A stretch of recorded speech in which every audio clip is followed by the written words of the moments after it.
Ahora, ex oficialista Omar Chejade calificó de inamistoso su retiro de la bancada de Gana Perú. En diálogo con Canal N, Omar Chejade aseguró que hasta el momento ni el presidente Ollanta Humala ni el vocero del partido, Hugo Carrillo, le han aclarado el motivo de la decisión. Sin embargo, precisó que la medida responde a una represalia por abstenerse en la votación donde se aprobó otorgar facultades a la Comisión de Fiscalización para investigar las agendas atribuidas a la primera dama Nadine Heredia. En ese sentido, el ex vicepresidente de la República aseguró que las decisiones en el gobierno las toma Nadine Heredia y que el presidente Ollanta Humala está secuestrado psicológicamente.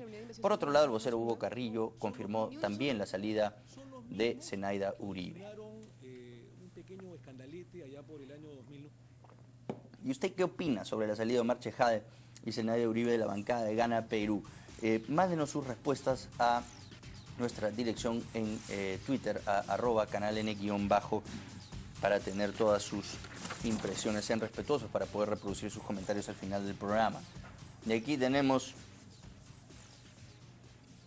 la portada con lo que es la noticia política del día. Ollanta desleal, llama Omar Chejade. Bueno, esto es sacado de una carta muy extensa que le envía al presidente de la República, el congresista Omar Chejade, y en la que es una carta dura pero respetuosa, en la que dice muchas verdades respecto de lo que yo pensaba iba a ser una inminente separación. Ahora, el congresista Omar Chejade había declarado que él se iba a quedar por una cuestión de lealtad en la bancada hasta que culminara su gobierno Ollanta Humala, pero al parecer esto de abstenerse en la votación por lo de las investigaciones en torno a las agendas de Nadine Heredia no les ha gustado en Palacio y más precisamente no le ha gustado a Nadine Heredia. Entonces, para aclarar este y otros temas, está con nosotros el congresista Omar Chejade, a quien le damos la más cordial bienvenida. Congresista. ¿Cómo estás, Augusto? Encantado de estar en tu programa. Buenos días. Esta carta es muy dura, ¿no? Es dura, pero es respetuosa y más duro fue, de alguna manera, inamistoso y poco elegante la separación del cual fui víctima el día de ayer. Mira, nosotros hemos estado en reunión de bancada el día miércoles, hemos estado en el Pleno del Congreso de la República, hemos estado el día de ayer durante varias horas. Carrillo, que es el vocero de la bancada, se sienta a espaldas mías, será por algo. Para clavarle el puñal. Seguramente, a 2 o 3 metros, ha podido decirme el miércoles, ha podido decírmelo ayer mismo en la sesión plenaria de la mañana, en la tarde. Ha esperado que yo me retire a golpe de 5:30 de la tarde a mi despacho, que tenía que sacar unos libros y tomar una pastilla porque me estaba en ese momento doliendo un poco la cabeza, para regresar nuevamente al Pleno. Y en ese momento se me ha enviado una carta de separación definitiva de la bancada, sin mayor explicación. Mira, Augusto, en política los gestos cuentan, ¿no es cierto? Yo creo que lo correcto, tratándose usted además, y como menciona en la carta, en el segundo párrafo, fue muy cercano al presidente y fue su abogado en un momento crítico, en un momento difícil para él. Y ese juicio fue positivo para los intereses de Ollanta Humala, y gracias a que ese juicio se ganó, en gran parte él logra llegar a la presidencia. Entonces, lo correcto hubiese sido que el presidente lo llamara a usted y le diga, ¿sabe qué, Omar? Hasta acá nomás.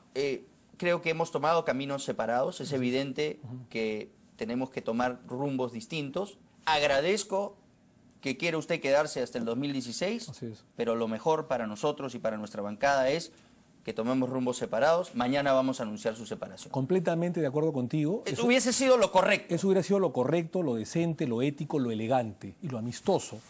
Porque no solamente yo he sido su abogado, Augusto, también he sido vicepresidente de la República electo. Lo he acompañado en las buenas y en las malas. soy su congresista de la República, lo he defendido hasta hace no mucho, Sí, públicamente. lo que pasa es que usted defiende al presidente, pero no defiende a Nadine Heredia. Ese es el problema. Pero también a ella le he defendido. No solamente la defendí en los tribunales, a Nadine Heredia, ante la Fiscalía, también exitosamente, sino Sí, la pero defendió hasta hace después no mucho. usted tuvo un problema. Sí, y, pero aún y así... ella le metió sí, el tuit. un tuit durísimo, innecesario, que era, es tan Y difícil desleal. caminar derecho. Y desleal. Pero independientemente Desde de eso... ahí su relación con Nadine Heredia no puede haber sido buena. Pero fíjate Usted que... tiene que haber estado resentido por eso. No, porque a pesar de todo ¿Cómo eso... que no? Porque a pesar, Congresista, porque por a pesar favor. de todo... Eso fue un golpe bajo innecesario. Sí, necesario, pero yo entendía de que es la esposa de un amigo, la esposa del presidente de la República, y a pesar de todo eso, ella me convocaba. O sea, mucha gente Pero no si sabe. ella no decía nada, si no ponía ese tuit, no pasaba nada Así tampoco. es. ¿Ah? Qué bueno que lo reconoces después de tiempo, Augusto. Pero independiente... No, te digo, yo tengo mi postura. No, yo sé, yo te digo de yo sé, cómo ella yo sé. reaccionó respecto Augusto, de su Augusto, comportamiento. sí, te agradezco, Augusto. Pero independientemente de eso, ella me ha convocado hasta hace no mucho a Palacio de Gobierno, hasta que yo en un momento le dije, bueno, esto ya está pasando a castaño oscuro, me refiero a las denuncias, me refiero a las agendas, me refiero a las tarjetas y a una serie de imputaciones graves, que era obvio que ella tenía que deslindar por el Pero bien usted ella hablaba de misma. todo esto con Nadine Heredia. Hablaba con ella y hablé ¿Hasta con el cuándo tuvo presidente. comunicación usted con ella? Con Nadine hasta junio y con el presidente... ¿Hasta junio de este año? Sí, de este año. ¿Y qué cosa le decía Ella cuando me le convocaba. increpaba, oiga usted, hay aquí un Bueno, tema complicado, ¿qué vamos a decir en la bancada? Nada. Pero le preguntaba por las agendas. Sí, las agendas fue después, pero ya ¿Pero le habían, preguntó alguna vez ya por las habían agendas? serias imputaciones. ¿Qué decía? Bueno, simplemente quedaba callada y daba ciertas instrucciones de su Pero no le defensa. es una pregunta, una respuesta de sí o no. ¿Son suyas No. las agendas o no? No, ella en ese momento, bueno, lo de las agendas yo no he tenido oportunidad de conversar con ella porque Ah. las agendas ha sido a partir de agosto. Mi reunión con ella ha sido la última vez a partir de junio Y aproximadamente. sobre de las este año. irregularidades de sus financiamientos, de sus finanzas. Me daba una serie de explicaciones que a mí me parecían un Por poco ejemplo. contradictorias o raras. Pero que Usted es abogado, ¿cuáles son los detalles? ¿Cuáles son las explicaciones que ella daba que no le convencían? Bueno, por ejemplo, en el tema de las tarjetas, que era su amiga, que tenía una relación desde muchacha con ella, que siempre han estado juntas, que se conocen, que además que ha sido testigo de matrimonio, y una serie de argumentaciones que Bueno, no todo eso venían lo al caso. sabemos. No le Pero- decía nada más para, no, para tratar nada de más. convencerlo. Ella, digamos, pasaba todo por agua tibia, ¿no es cierto? Y con el presidente hablaba ¿Y hasta no le fines de convencía a junio. usted las explicaciones que daba Nadine Heredia respecto de estas irregularidades que se denunciaban? No, y por eso yo siempre dije que ella tenía que explicar esto a la nación, que debía ponerse a derecho. ¿Y se lo decía? Sí, se lo dije a ella, se lo dije al presidente. ¿Y cómo reaccionaba? No, nada, me escuchaba. Porque me da la impresión de que a ella no le gusta que le digan cosas que no Sí, quiere oír. y es por eso que a partir de junio ya no me llama y quien me convoca es el presidente de la República, un poco extrañado de mis declaraciones y un poco extrañado de mi defensa de Marisol Espinosa. Y es por eso, Augusto, que yo le explico que es bueno tener una autocrítica dentro del partido, a una persona discrepante dentro del partido, pero que iba a ser leal crítico dentro de su gestión hasta el 28 de junio del próximo año. Porque además, de alguna manera, mi palabra iba a ser mucho más creíble que los atláteres, que simplemente son soldados políticos, reciben órdenes, y empiezan a decir cosas que la gente y la nación no les cree, Augusto. Entonces, no me comprendió. Y yo me acuerdo una de las últimas palabras que le dije al presidente, que ha sido fines de julio de este año, o sea, apenas 2 meses. Le dije, Ollanta, porque nos tenemos un respeto, una amistad, un trato horizontal. La oposición, antes que denunciar por lavado de activos, por enriquecimiento ilícito o por cualquier denuncia política que te pueda hacer cuando termines tu gobierno, va a denunciar por usurpación de funciones, por usurpación del poder. Porque lamentablemente acá está existiendo cosas absolutamente extrañas en las que tú no tomas decisión. Me parece que le incomodó esa apreciación personal mía. Nos dimos la mano, nos estrechamos un fuerte abrazo y nos despedimos. Esa fue la última vez que lo vi, que habrá sido 20 de julio del ¿Y presente año, ¿no? esa última vez para usted tuvo un tufo de despedida, una sensación, un halo de que esa era la última vez que iba a ver al presidente? En el fondo sí. Que iba a ver al presidente a solas, porque he conversado con el presidente repetidas oportunidades a solas, él me convocaba en Palacio de Gobierno, le decía cuáles eran mis inquietudes, le decían cuáles eran los problemas. Desde el año pasado que le he venido diciendo que había un desgaste absolutamente innecesario con determinadas fuerzas políticas, que había que hacer ciertas treguas o ciertas alianzas políticas simplemente, con García, con ¿Manejar el Fujimori, Congreso? manejar el Congreso de la República. Le he venido diciendo que se iba a perder la mesa directiva. ¿Pero y eso no lo con tiene que hacer Marisol la Espinosa. presidenta del partido? Lo que pasa es que hay mucha soberbia, Augusto, ¿no? Hay muchos odios, hay mucha víscera de por medio, ¿no? Esos odios viscerales son malos en política. Cuando tú con el adversario político, porque en política no pueden haber enemigos. Si hemos aprendido algo en política en estos 4 cortos años, en política es que hay y existen adversarios políticos ocasionales. Que tu adversario político hoy día, mañana puede ser tu amigo, tu aliado político. No existen enemigos. Sin embargo, ellos tomaban la política de una manera distinta, ¿no es cierto? Como una guerra, como enfrentamiento, como demolición. Lo siguen haciendo. Y es por eso que tienen ahora a un atlátero, a un correligionario, que seguramente lo van a ungir como candidato a la presidencia de la República, que es el señor Urresti, que solamente consigue la política como una especie de demolición exclusiva y excluyente al adversario. Cuando la política es mucho más que eso, la política es construir, la política es agenda, país. Eso tampoco les ha gustado, ¿no? Que No usted les ha gustado. Critique de una manera tan dura al candidato que a Pero, algunos les interesa tener, que es Daniel Urresti. Pero Augusto, por el amor de Dios, si el presidente de la República, en petit comité, personalmente y también públicamente manifestó cuando Urresti no tenía todavía juicio oral, cuando está en etapa de investigación judicial, lo dijo, si a mi ministro Urresti, por más que está haciendo bien las cosas en la cartera del Interior, le abren juicio oral, yo voy a tener que prescindir de sus servicios como ministro del Interior y convocar a otro en su sustitución. Si eso pensaba cuando era ministro del Interior, ahora lo quieren de candidato a la ¿qué le presidencia? hizo pensar que cuando ya le han abierto juicio oral, le han abierto proceso judicial público, oral, juicio oral, ahora es candidato a la presidencia? Pero entonces, ¿quién lo quiere ahí? Nadine Heredia. Mira, yo lamento decir, y no me retracto al respecto, y lo digo con mucha pena, con mucho dolor, porque lo sigo apreciando al presidente Ollanta, porque pienso que en el fondo es una buena persona. Creo yo de que el presidente de la República está secuestrado psicológicamente en Palacio de Gobierno. ¿Qué significa eso? Que ya no toma decisiones, Ninguna. casi ninguna, que la que reina y gobierna en el gobierno es Nadine Heredia, que no tiene ya una bancada, sino tiene lamentablemente soldados políticos, que nadie se puede atrever con esto a discrepar con el presidente o con la presidenta del partido, que el presidente de la República, por un lado, dice que no va a permitir dictaduras, sacando a las Fuerzas Armadas a las calles a combatir la inseguridad ciudadana, pero sin embargo permite dictaduras en su partido político porque no existe democracia. Lo que dijo Sergio Tejada hace poco más de un año cuando renunció, que él piensa que es un cuartel, o ellos piensan que es un cuartel y que no tienen correligionarios o congresistas sino soldados de la República dentro de la bancada, creo que es una frase muy cierta, visionaria por parte de Sergio Tejada, que le he venido a comprobar. Y creo que mi separación, como el de Zelaya, fundamentalmente la mía, obedece a una amenaza, una advertencia, un escarmiento contra los demás militantes de la bancada del partido. Es decir, el mensaje es, oiga, hemos hecho esto contra nuestra vicepresidenta de la República, contra nuestro congresista, contra nuestro ex abogado, fíjate lo que te puede suceder a ti, ¿no?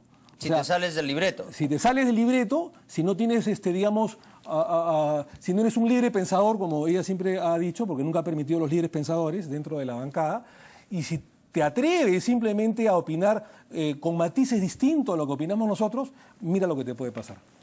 Y eso es lamentable, porque eso no es democracia. Lamentablemente no hay partido. Usted ha dicho que podría después tener más problemas por una denuncia por usurpación de poder el presidente. Y ese fue su consejo como amigo. Como amigo y como abogado. Correcto. ¿Por qué usted tiene esa lectura?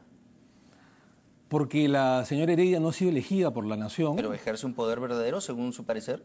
Sí, y eso es lamentable, porque lamentablemente ya se ha creído el término pareja presidencial. No existe pareja presidencial. Primero es un término guachafo, seguro que es inconstitucional, y tercero que es delictivo. Entonces creo que ella se ha creído, se ha tomado ¿Pero qué a pie decisiones juntillas. toma, por ejemplo? ¿Usted le consta que ella tome decisiones dentro del Palacio? Totalmente. ¿Pero Totalmente. cómo? Bueno, ella saca, pone ministros, saca, pone embajadores, despide embajadores en diferentes países. Ella misma. Ella es la que tiene... ¿A usted le consta Sí, esto? sí me consta. ¿Usted da fe de esto como parte? No tengo pruebas o documentarias. Pero usted es una persona que está adentro del partido y una persona que ha sido de confianza pero eso es obvio. del presidente y de su esposa. El presidente de la República... Ella ejerce un poder real en Palacio. Y me da mucho... Por lo tanto, sí, va a ser claro. acusada por usurpación de poder. ¿Ella o el presidente? ¿Cómo funciona eso? El presidente de la República no, evidentemente es ella. Y yo se lo he venido advirtiendo al presidente y en su momento a ella, no este año, sino hace un tiempo atrás, porque ya se veían cosas raras cuando se hablaba de cogobierno. Augusto, esto ni siquiera es cogobierno. O sea, la que ejerce la presidencia de la República, no solamente la presidencia del partido, es Nadine Heredia. ¿no es cierto? De alguna manera... Pero es que no hemos elegido a Nadine Heredia, los peruanos. Por eso te digo, no hemos elegido a Nadine Heredia, no hay pareja presidencial, hay un solo jefe de Estado, que es el presidente Ollanta, al que hemos elegido para que gobierne, bien o mal, pero para que gobierne, ¿no es cierto? Si se equivoca, bueno, podrá rectificar o reivindicarse en el camino, pero no hay un gobierno familiar, eso nunca se ha visto en la historia del Perú. No hay un gobierno en el cual la señora o la primera dama ejerza funciones. No, pero es que ni siquiera es que sea familiar, Omar, es que ya es ella sola la que manda. El presidente es un fantasma, es una imagen, sí, ¿no? Lo que pasa es que el presidente de la República... Que entra y sale y ya nadie escucha lo que dice. Lo que pasa es que el presidente de la República, es evidente, en su debida oportunidad habló de un gobierno familiar. También se equivocaba. Pero como tú dices, esto ya ni siquiera... De repente en algún momento fue un gobierno familiar. Pero ahora este es un gobierno unilateralmente gobernado por la señora Nadine Heredia. Te quiero decir... O sea, ella toma decisiones de Estado. Ella toma decisiones de Estado y quien las ejecute, quien firma y quien está en los eventos protocolares, porque otra cosa no corresponde, es obviamente Ollanta. Pero quien gobierna, quien reina y gobierna es la señora Heredia. Pero ¿Y qué tan problemática es una denuncia de usurpación de poder? Bueno, eso es un tema que seguramente tendrán que analizarlo las autoridades. Yo no soy quien para analizarlo. Yo se lo he advertido repetidamente al presidente de la República. ¿Es algo que puede significar un problema muy grave para Nadine Heredia? Es muy delicado, pero en todo caso... ¿Montesinos usurpó el poder? ¿Usted que vio ese caso? Montesinos era funcionario público, había un cogobierno y había hasta cierto punto una usurpación, digamos, parcial del poder, y tengo entendido que también hubo una denuncia y un proceso judicial contra él por ese tema. Pero independientemente de eso, te quiero decir, Augusto, yo el día de ayer, como tú bien has señalado el día de hoy, he sido separado de la bancada de manera poco elegante, inamistosa, con poca clase, digamos, ¿no es cierto?, para alguien que lo acompañó todo este tiempo de manera exitosa. Estamos de acuerdo. Pero independientemente de eso, esto responde a una represalia. ¿Represalia de qué? De haberme, como tú bien has dicho, abstenido en lo que la bancada quería y además votó, es decir, contra la investigación de la señora Heredia en los temas de agendas para que lo investigue la Comisión de Fiscalización. Yo no he podido oponerme a esto. Si la campaña del presidente fue la honestidad para hacer la diferencia y en repetidas oportunidades decía que nadie tiene corona, ni siquiera su esposa, entonces ¿por qué no someterse a los designios de la justicia? Por el bien mismo de la señora Heredia. Pero además esto obedece a una serie de temas que yo había conversado con el presidente Ollanta, es decir, mi defensa, Marisol Espinosa, ante el maltrato sostenido que ha ocurrido contra ella, obedece también a determinados temas como el caso Urresti, que obviamente yo me he opuesto porque el señor Urresti no se lo está acusando pues de haberse robado un borceguís, se ha apropiado de la tropa del rancho o cosas por el estilo. Se le está acusando de un delito de asesinato que tiene una pena de 25 años y que todavía no se ha dilucidado por la justicia. Del tema Fasabi también. ¿Usted desconfía del tema Fasabi? Se hace referencia en su carta, por ejemplo, a una entrevista que nosotros publicamos en Cuarto Poder. Efectivamente estaba presente el exministro del Interior y ahora asesor presidencial Wilfredo Pedraza cuando este chofer da la versión oficial desde Palacio. ¿Usted cree que hay una confabulación para tratar de armar una historia en torno al caso Fasabi desde Palacio? Yo no estoy diciendo, y que quede bien claro y miro las cámaras, que el presidente de la República esté inmerso en un hecho abominable. Pero hay algo que no lo convence. Lo niego y no creo porque lo conozco al presidente de la República. Sin embargo, hay una muerte extraña que se quiere hacer pasar por agua tibia. Dicho esto, hay muchas cosas que me parecen extrañas. Por ejemplo, ¿qué tenía que hacer el chofer del presidente de la República, el señor Peñafiel, me parece, correcto, que fue el que trasladó el cuerpo hacia Ucayali, donde los familiares, de manera extraña, dicho sea de paso, dando una entrevista para Cuarto Poder, yo no sé si a ti te pareció o no extraño, Augusto, que tenía que hacer dando una entrevista en Palacio de Gobierno. Nosotros pedimos la versión de Peñafiel y esas fueron las circunstancias en las que él la dio. Me parece bien, estaba presente Wilfredo Pedraza y Cintamontes, dice usted que estaba, yo no sabía, pero ella está en todas partes, ahí metida, como un cáncer. Augusto, me parece bien que haya aclarado, pero ¿te parece algo lógico que lo haya hecho en las instalaciones de Palacio de Gobierno? Oiga, cuando yo he tenido problemas o he tenido problemas diversas personalidades, ¿acaso hemos declarado en Palacio de Gobierno? O sea, ahora el chofer declara en las instalaciones del Palacio de Gobierno, en la PCM. Extraño. Extraño es que el asesor presidencial, que es Wilfredo Pedraza, se haya convertido en asesor del chofer. O sea, pasa de asesor presidencial de Ollanta a asesor del chofer Peñafiel, para guiarlo en su declaración y para defenderlo. Y tercero, ¿te parece lógico que la subjefa de prensa de Palacio de Gobierno, que es Cintia Montes, se convierta en la asesora de prensa del chofer del presidente de la República o uno de los choferes del presidente de la República en las instalaciones del Palacio de Gobierno. ¿No te parece a todo esto algo extraño? ¿No te parece extraño que el señor Fassavi, que en paz descanse, haya fallecido esperando tranquilamente su muerte, echado en su cama, mirando hacia arriba, de una supuesta pancreatitis, que dicho sea de paso, es una enfermedad de unos dolores extremos, diarios, y que no haya recurrido extrañamente a la clínica, a un tópico, o haya avisado de sus dolores a gente que estaba cerca a él, a policías, a guardianes o a choferes que dormían con él o cerca a él en esa quinta? Es todo extraño. Entonces, yo no estoy diciendo que el presidente esté inmerso en esto, por Dios, por el amor de Dios, yo no creo eso. Pero sí que hay algo raro. Pero sí hay algo extraño que debe dilucidarse probablemente con una exhumación. Y yo creo que pasarlo por agua tibia, no el presidente, el entorno del presidente, yo creo que es un tema extraño que habría que dilucidarlo, ¿no? Para terminar, César San Martín y Ojitos en las agendas, ¿se arregló algún juicio? ¿Usted qué tiene que decir al respecto? Yo lo que tengo que decir es que el juicio fue llevado de manera legal, normal, transparente, que fueron estrategias de defensa importantes. ¿Pero y por qué tenía que hablar con César San Martín? Bueno, yo hablé con César San Martín y eso no tiene absolutamente nada de malo, porque los abogados, después de los alegatos que lo hicimos, escritos y orales, ¿pero por qué hablamos estaba con los jueces? el nombre de San Martín en la agenda No de lo Nadine? sé, no lo sé. Pero lo que sí te digo es que... ¿Quién es Ojitos? No lo sé. No lo sé. Nunca lo he sabido. Nunca he tenido esa, digamos, percepción de que a alguien se le dio ojitos. Pero lo que sí te quiero decir, Augusto, es que el proceso de Madre Mía se llevó con total legitimidad y transparencia. Pero sí también decirte que sí me parece extraño que muchas cosas... ¿Le quieren abrir proceso a San Martín, investigarlo? Porque San Martín, si acaso hubiese irregularidades en esto, ¿no? No hubo ninguna irregularidad. San Martín es un juez pro decente y que actuó de acuerdo a ley. Pero lo que ellos sí han manifestado que muchas cosas que aparecen en la agenda, no en el tema financiero, porque no me consta y para mí la letra china, pero en el tema judicial, jurídico, como estrategias de defensa, corresponden con la realidad. Entonces, o sea, usted confirma que sí, efectivamente se habló con San Martín. Yo hablé con San Martín, yo no sé si Ojitos, no sé quién será Ojitos, habrá hablado con San Martín. Eso a mí no me consta. Tendrá que decirlo o dilucidarlo el propio San Martín, del cual confío. Usted no es Ojitos. No, yo no soy Ojitos. Entonces debe ser Pero otro. no tiene nada de extraño, porque sucede esto a cada rato y es legal, es legítimo, que un abogado hable con los magistrados. Hay un horario incluso para ello. Yo hablé con San Martín y le expliqué cuál es el tema de defensa del señor Ollantumala.